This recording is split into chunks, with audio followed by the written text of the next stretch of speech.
উস্তাদ একটু গাড়ি দিন না চালাই। কি কস? মেশিন চালাবি?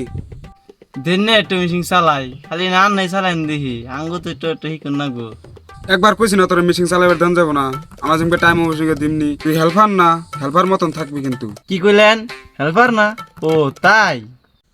তাই কি? তাই তুই কি করবি? হাসা দিলেন না? ও তাহলে রাইতের কথা কি কর লাগবো?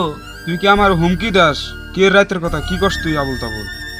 ও তাহলে ওনা আসল কথা কনি নাকি? রাইতে যে 30 লিটার ডিজেল বাসলাম এটা কি তাহলে কর লাগবো? হেই তোর নাকি আমি হঠাম কি করলাম? তুই আধা ঘন্টা চালাবার চাইছিলি না, তোর 2 ঘন্টা চালাবার দিম। তুই আয় আয় দেখ আয়, তোর বাইক হইছে, ছোট বাইক হইছে, আয় আয় আয়। শালার হেল্পার হেল্পার গুণ একটা গোপন কাম করায়নি। এই যে চালা কি করে মেশিনটা নিল জানি না।